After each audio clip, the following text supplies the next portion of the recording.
الحمد لله رب العالمين، والصلاة والسلام على رسوله محمد وعلى آله وأصحابه ومن تبعهم بإحسان إلى يوم الدين. قال الله تبارك وتعالى في القرآن العظيم: فأعوذ بالله من الشيطان الرجيم، فإن آمنوا بمثل ما آمنتم به فقد اهتدوا وإن تولوا فإنما هم في شقاق. صدق الله العظيم. خدمت همه بینندگان و علاقمندان شبکه وصال حق، خصوصا علاقمندان برنامه الگوهای هدایت، السلام علیکم و رحمت الله تعالی و برکاته. در جلسه از جلسات الگوهای هدایت قرار داریم. در برنامه های گذشته ارتباط به خانواده صدیق اکبر، ارتباط به فرزندان سیدنا حضرت ابوبکر صدیق رضی الله تعالی عنه اشارات مختصر داشتیم. به راستی هم شناخت صحابه یعنی شناخت دین. وقتی ما اصحاب جلیل القدر رسول معظم اسلام را بشناسیم، در حقیقت معرفت به الله سبحانه و تعالی و معرفت به نبی اکرم صلی الله علیه و سلم هست، چون خدا را ما از طریق صحابه می شناسیم، پیامبر را از طریق صحابه می شناسیم، ما دین خود را از طریق صحابه می شناسیم.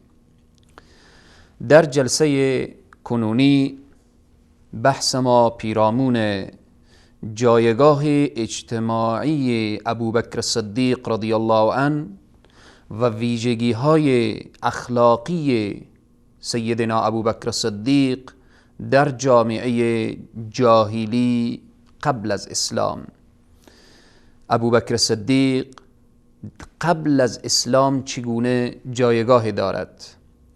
ابوبکر صدیق در دورانی که هنوز پیامبر نیامده بود و هنوز احکام اسلامی نازل نشده بود، سیدنا ابوبکر صدیق دارای چگونه مقام است، دارای چگونه جایگاه است؟ قبل از اسلام 10 نفر در دوران جاهلیت از اشراف قریش، از بزرگان قریش بودند که 10 نفر مورد اعتماد قریش بودند، جایگاه خاصی داشتند که از آن جمله عباس ابن عبدالمطلب از جمله 10 نفر است از بنی هاشم که سقایت یعنی آب رساندن حجاج را بر دوش داشت. وظیفه عباس ابن عبدالمطلب بود.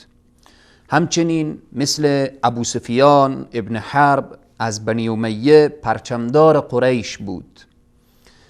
همچنین حارث ابن عامر ابن نوفل مسئول اموالی بود که قریش جمع می کردن و به نیازمندان می دادن. و سیدنا ابوبکر صدیق رضی الله عنه از جمله این 10 نفری که قبل از اسلام مورد اعتماد قریش بودن صدیق اکبر بودن که مسئولیت پرداخت دیه ها و تعیین خونبه ها را حضرت ابوبکر صدیق داشتن در بین قریش. زمانی که قتل می شد، زمانی که قتل صورت می گرفت در بین قریش، دیه او را و خونبه های او را سیدنا ابوبکر صدیق رضی الله عنه تعیین می کردن. همچنین عمر ابن الخطاب رضی الله عنه از بنی عدی سفیر قریش بودن و غیره که 10 نفر قبل از اسلام در بین قریش جایگاه والا و بالایی داشتن. خلاصه این که ابوبکر صدیق رضی الله عنه از افراد مورد تایید و محترم جامعه قبل از اسلام بودن. این جایگاه را ابوبکر صدیق از کجا کسب کرده بودن؟ این جایگاه را صدیق اکبر از کجا و چگونه به دست آورده بودن؟ عوامل برجستگی شخصیت سیدنا ابوبکر صدیق در چی بود که ابوبکر صدیق قبل از اسلام از جمله اشراف و بزرگان قریش باشند؟ به طور خلاصه و فشرده عوامل برجستگی شخصیت سیدنا ابوبکر صدیق را بیان میکنم به طور خلاصه. اول، حضرت ابوبکر صدیق نسب شناس بودن، یعنی می توانیم بگوییم که ابوبکر صدیق تاریخدان عرب بودن. انسانهای خوب و بد را از هم تشخیص می دادن، انسانهای خوب و بد را می شناختن. پس وقتی که یک شخصیت تاریخ به نزدش باشد، یک شخصیت تاریخدان باشد، یک شخصیت زمانی که خوب و بد را از هم تشخیص بدهد، یقینا سبب بزرگیش می شود. دوم، تاجر و بازرگان خوبی بود سیدنا ابوبکر صدیق قبل از اسلام. تاجر خوب را هر انسان دوست داره، منفعتش به جامعه میرسه، به افراد میرسه، به اشخاص میرسه، منفعتش به فقیر و غنی میرسه. پس این دومین عامل از عوامل برجستگی سیدنا ابوبکر صدیق قبل از اسلام. سوم، به آسیب دیدگان کمک میکردن سیدنا ابوبکر صدیق که این سبب شده بود که از جمله اشراف و بزرگان و محبوب جامعه جاهلیت شوند. وقتی که فقیری مستضعف، انسانی که نیاز به کمک داشت، سیدنا ابوبکر صدیق شتابان به او میرسیدن. چهارم، خیلی نکته مهم و حساس هست، این که در دوران جاهلیت شراب نوشی به اوج خود رسیده بود. شراب می نوشیدن. انسانها مثل که امروز انسانها آب می نوشن، در دوران جاهلیت شراب می نوشیدن، از خمر استفاده می کردن. ولی سیدنا ابوبکر صدیق رضی الله عنه در دوران جاهلیت لب به شراب نزدن، دست به شراب دراز نکردن که لحظه از خود بیخبر شوند و یا بیخبر باشند. این عوامل یا این عمل سبب برجستگی سیدنا ابوبکر صدیق شد. پرسان کردند که شما چرا شراب نمی نوشید؟ گفتن نمیخواهم که لحظه از خود بیخبر باشم. انسانی که شراب بنوشه ساعتها از خود بیخبر هست، به حرف زدن خود نمیداند، به راه رفتن خود نمیداند، در حالت خلاصه سکر و اینها قرار میگیره. سیدنا ابوبکر صدیق از جمله عوامل برجستگی اینا این بود که در دوران جاهلیت که شراب نوشی به اوج خود رسیده بود، سیدنا ابوبکر صدیق رضی الله عنه دست به شراب دراز نکردن و لب به شراب نزدن و شراب ننوشیدن. پنجم، سیدنا ابوبکر صدیق رضی الله عنه بت سجده نکردن. سبحان الله، در دوران جاهلیت چنان بت و بت پرستی به اوج خود رسیده بود که تا حتی از هر خانه‌ای که کسی سراغ میکرد در آن خانه بتی گذاشته بود. زمانی که در کنار کعبه 360 بت گذاشته بود، اینقدر بت و بت پرستی به اوج خود رسیده بود، سیدنا ابوبکر صدیق در دوران جاهلیت به بت سجده نمی کنن. از اونها پرسان کردند که شما چرا به بت سجده نمی کنید؟ چرا این معبودها را پشت پاه میزنید و برای آنها بی‌اعتنایی میکنید؟ فرمودن من در مقابل یک سنگ، یک شی و از اشیایی که او به دست خود انسان ساخته شده، من نمیخوام حقیر باشم، خود را حقیر نمی کنم.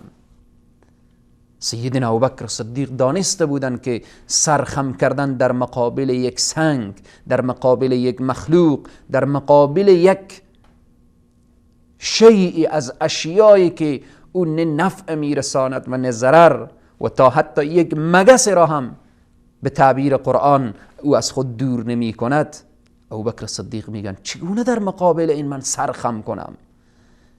این عوامل برجستگی سیدنا ابوبکر صدیق. ششم، این که حضرت ابوبکر صدیق رضی الله عنه قبل از اسلام با افراد نیک نشست و برخاست می کردن، دوست خوب و رفیق خوب و یار خوب برای خود انتخاب می کردن که رسول معظم اسلام صلی الله علیه و سلم را انتخاب کرده بودند. قبل از بعثت، قبل از این که رسول الله صلی الله علیه و سلم به پیامبری مبعوث شوند، دوست و رفیق صمیمی صدیق اکبر بودند. ابوبکر صدیق بیشتر اوقات با جناب نبی اکرم صلی الله علیه و سلم نشست و برخاست داشتن، با هم رفاقت داشتن، دوستی داشتن. پس این به طور خلاصه و فشرده عوامل برجستگی شخصیت سیدنا ابوبکر صدیق قبل از اسلام. اینی که گفتیم ابوبکر صدیق از اشراف قریش، از بزرگان قریش، از شخصیت‌های محترم قریش قبل از اسلام به حساب می آمد، به راستی که پیامبر اکرم صلی الله علیه و سلم فرمودن، به راستی که رسول نازنین فرمودن خیارکم فی الجاهلیه خیارکم فی الاسلام اذا فقهوا. در دوران جاهلیت هر انسانی که بزرگ بود و او فقاهت داشت و فقاهت خود را حفظ کرد و در اسلام هم آمد فقاهت و دانشمندی داشت، در اسلام هم بزرگ هست. اسلام آوردن سیدنا ابوبکر صدیق. ابوبکر صدیق چگونه مسلمان می شود؟ چگونه ایمان می آورد؟ ابوبکر صدیق رضی الله عنه سفرهای زیادی به صحراها، به روستاها، به شهرها و حتی در شبه جزیره العرب سفر می کردن. ابوبکر صدیق رضی الله عنه در سفرها وقتی که می رفتن با ادیان مختلف و با بزرگان ادیان خصوصا مسیحیت آشنایی پیدا کرده بودند. با اونها می نشستن، با اونها حرف می زدن، گفتگو می کردن. در تاریخ و در سیره سیدنا ابوبکر صدیق می نویسد که روزی ابوبکر صدیق رضی الله عنه در کنار کعبه نشسته بودن. دیدن که زید بن عمرو بن نفیل در کنار کعبه قرار دارد. در آن اثنا امیه بن سلت به نزدش می آید و با او گفتگو می کند. امیه برایش می گوید چگونه ای ای طالب خیر و حقیقت؟ سیدنا ابوبکر صدیق می فرمایند وقتی بین زید بن عمرو و بین امیه گفتگو صورت گرفت، من حرفهای اینها را گوش می کردم. زمانی که امیه گفت که چگونه ای طالب خیر و حقیقت، زید بن عمرو گفت که خوبم. امیه باز گفت که آیا به نتیجه هم رسیده ای؟ به نتیجه هم دست یافته ای؟ وقتی که این حرف را زید بن عمرو شنید، در جواب پاسخ منفی داد، یعنی نه خیر، هنوز نرسیدم، هنوز نتیجه به دست نگرفتم، هنوز تا به حال به آن مقصد و مقصود خود نرسیدم. بعداً وقتی که میگوید هنوز به نتیجه نرسیدم، چنین سروده را می سراید، میگوید کل دین یوم القیامه الا ما قضى الله فی الحقیقة بور. هر دینی در روز قیامت تباه و بی نتیجه خواهد بود. این شعر را زید برای امیه میگوید. در روز قیامت تباه، هر دینی در روز قیامت تباه و بی نتیجه خواهد بود مگر آن دینی که خداوند به آن حکم کرده،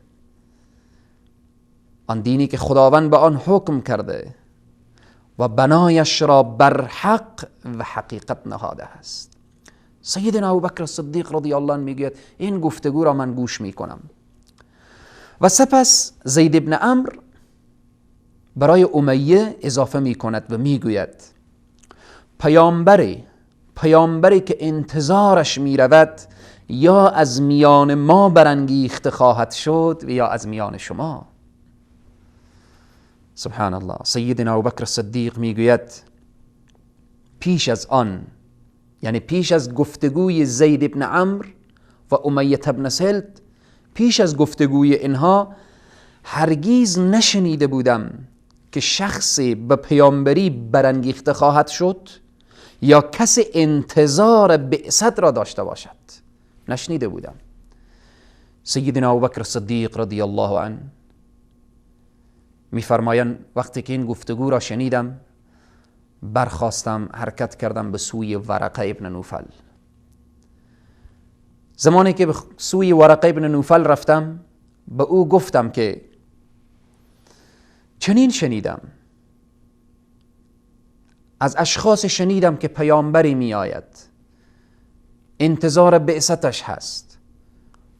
ورقه ابن نوفل چون کسی بود که همیشه سر به آسمان می کرد و شخص مسیحی بود و از لابلای کتب آسمانی می دانست که پیامبری به پیامبری مبعوث می شود.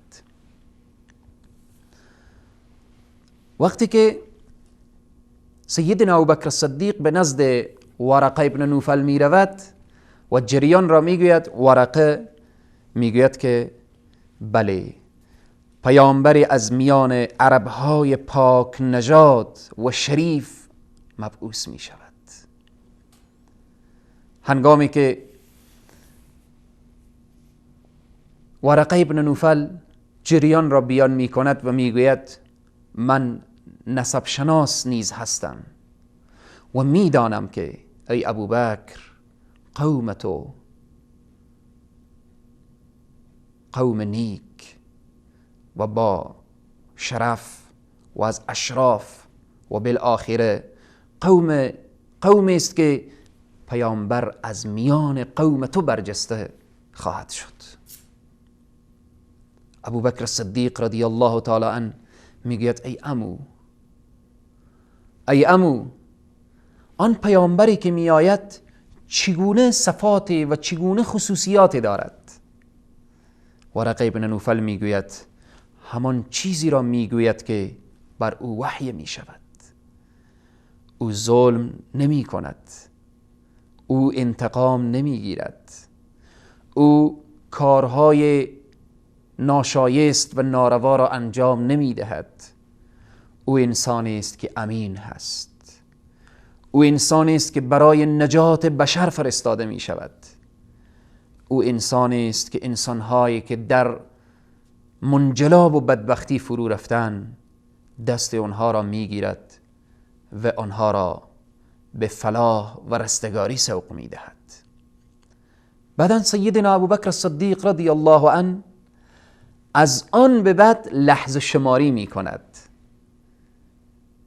که این شخصیت کی خواهد بود، کجا خواهد بود و کدام شخص و پیامبر و پیامبری مبعوث خواهد شد، تا اینکه روزی نبی اکرم صلی الله علیه و سلم هنگامی که در غار حرا نشسته‌اند و 40 بهار از عمر مبارک ایشان میگذرد، جبرائیل علیه السلام می آید و میگوید اقرأ بخوان.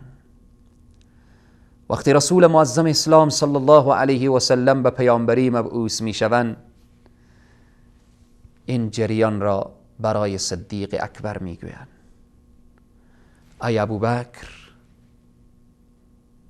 من پیامبر خدایم، ای ابوبکر بر من وحی نازل شده، ای ابوبکر من از جانب الله سبحانه و تعالی با این رسالت بزرگ مبعوث شدم. بدون درنگ، بدون توقف، بدون اینکه لحظه ابوبکر صدیق فکر بکند، چون شناخت کامل از رحمت للعالمین دارد، جا در جا تصدیق می کند. سیدنا ابوبکر صدیق ایمان می آورد به رسول معظم اسلام صلی الله علیه و سلم. بناءً اینجاست که سیدنا ابوبکر صدیق مسلمان می شود. ادامه برنامه که دعوت دادن سیدنا ابوبکر صدیق به سوی اسلام هست، بعد از یک وقفه کوتاه در خدمت شما خواهیم بود.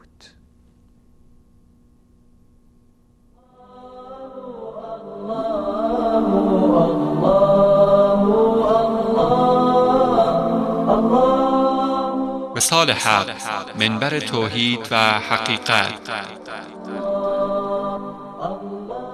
ونزعنا من كل أمة شهيدا فقلنا هاتوا برهانكم فعلموا أن الحق لله وضل عنهم ما كانوا يفترون. و از میان هر امتی گواهی بیرون می آوریم و می گوییم دلیلتان را بیاورید. آنگاه در میابند که حق با الله است و آنچه سر هم می کردند گم و نابود می شود. وصال حق، منبر توحید و حقیقت.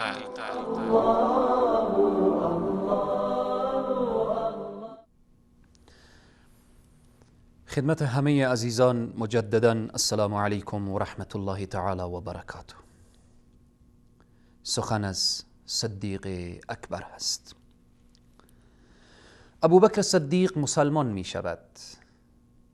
ابوبکر صدیق در کنار رسول معظم اسلام صلی الله علیه و سلم مسئولیت دعوت را به عهده می گیرد.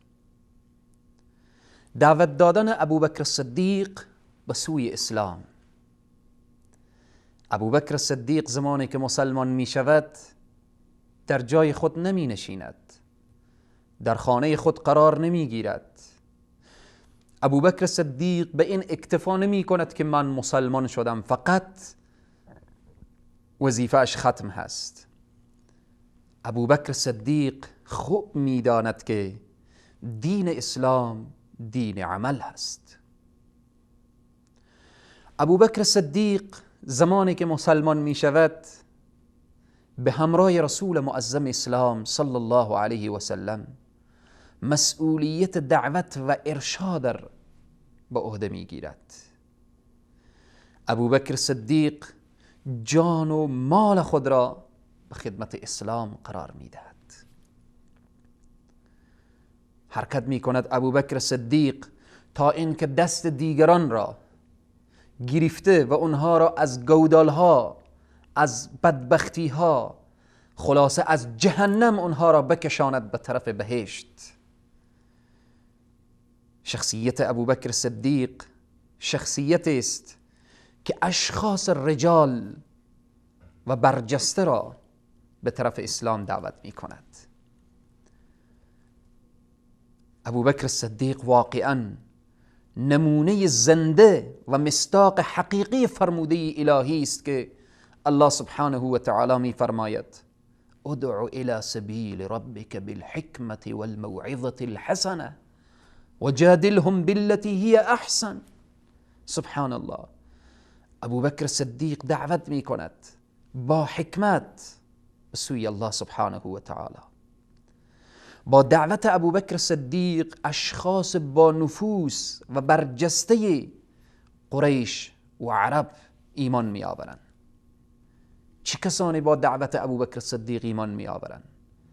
زید ابن عوام، چی کسانی ایمان می آورن؟ عثمان ابن عفان. چی کسانی به وسیله صدیق اکبر ایمان می آورن؟ طلحه ابن عبیدالله. چی کسانی به دعوت ابوبکر صدیق لبیک می گویند؟ سعد ابن ابی وقاص. چی اشخاصی به وسیله صدیق اکبر از آتش جهنم نجات پیدا می کنن؟ عثمان ابن مذعون. چی کسانی همچون ابو عبیده ابن جراح، همچون عبدالرحمن ابن عوف، همچون ابو سلمة ابن عبدالاسد، همچون ارقم ابن ابو الارقم، سبحان الله، و غیره و غیره. از این اشخاصی که نام گرفتم 6 نفر از جمله 10 مبشرین که به دست صدیق اکبر ایمان می آورن، مثل زبیر ابن عوام، عثمان ابن عفان، ابو عبیده ابن جراح، عبدالرحمن ابن عوف، طلحه ابن عبیدالله، سعد ابن ابی وقاص. اینها از جمله 10 مبشره که رسول معظم اسلام صلی الله علیه و سلم به اینها بشارت بهشت دادن که 6 نفر اینها هستند. و همچنین خود صدیق اکبر، فاروق اعظم و علی مرتضی رضوان الله علیهم اجمعین، که اینها کسانی هستند که رسول معظم اسلام وعده بهشت برای اینها دادن. با مسلمان شدن این افراد الله تعالی پیامبر خود را قوت می بخشد.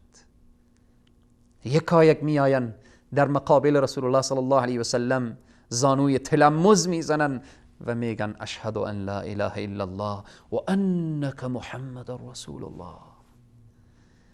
این از تلاش ابوبکر صدیق، از زحمات ابوبکر صدیق. ابوبکر صدیق وقتی مسلمان می شود جان و مال خود را در خدمت اسلام قرار می دهد. با آن همه تلاش ابوبکر صدیق، وقتی به بیرون تلاش می کند، خارج از منزل تلاش می کند، ابوبکر صدیق خانواده خود را فراموش نمی کند. چنین نیست که ابوبکر صدیق فقط به فکر بیرون از منزل باشه. ابوبکر صدیق متوجه خانواده خود هم هست. باعث می شود که تا اسما ایمان می آورد، عایشه ایمان می آورد، عبدالله ایمان می آورد، ام رومان ایمان می آورد و خدمتگارش عامر ابن فهیره ایمان می آورد. اینها مسلمان می شوند. سبحان الله. به راستی که ابوبکر صدیق رضی الله عنه بزرگترین نمونه و الگوی مناسبی به دعوتگران هست.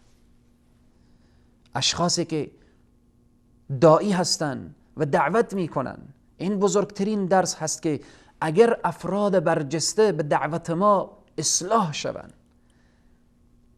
اگر یک رئیس جمهور به دعوت ما اصلاح بشه، اگر یک وزیر به دعوت ما اصلاح بشه، اگر یک انسان برجسته، یک بزرگ قوم اصلاح بشه، یقینا تأثیر بسیار بسیار مثبتی در قبال خواهد داشت. ابوبکر صدیق درس را می دهد که و همچنین ابوبکر صدیق در کنار دعوت دیگران خانواده خود را فراموش نمی کند. یک داعی و دعوتگر نشود که تمام هم و غمش به دعوت دیگران باشه، فامیلش، اهل بیتش، پدر و مادرش، همسر و فرزندانش از دستش برون، متوجه اونها نباشه. نخیر، سیدنا ابوبکر صدیق رضی الله عنه هم دعوتش بیرون از خانه هست و هم دعوتش به داخل خانه هست. چون شاگرد کیست سیدنا ابوبکر صدیق؟ سیدنا ابوبکر صدیق از کی آموخته؟ از جناب نبی اکرم صلی الله علیه و سلم. از اونها این درس را گرفته. رسول الله صلی الله علیه و سلم وقتی دعوت رو شروع میکنن، اولین اشخاصی که ایمان می آورد میبینیم صدیق اکبر، خدیجه الکبرى، علی مرتضی، زید و همچنین بالآخره بلال و اطرافیان رسول معظم اسلام صلی الله علیه و سلم. و قرآن هم اشاره میکنه و انذر عشیرتک الاقربین. پس برای همه داعیان و دعوتگران سیدنا ابوبکر صدیق بزرگترین و بهترین نمونه و الگوی مناسبی هستند که الله سبحانه و تعالی برای ما توفیق بدهد تا اینکه اصحاب رسول الله صلی الله علیه و سلم را، خصوصا که صدر صحابه هست، سیدنا ابوبکر صدیق را برای خود الگو و اسوه قرار بدهیم. تا برنامه بعدی شما را به خداوند کریم و رحیم می سپارم که انشاءالله ادامه بحث باز هم شخصیت سیدنا ابوبکر صدیق خواهد بود. موفق و سرفراز و سربلند دنیا و آخرت باشید. والسلام علیکم و رحمت الله تعالی و برکاته.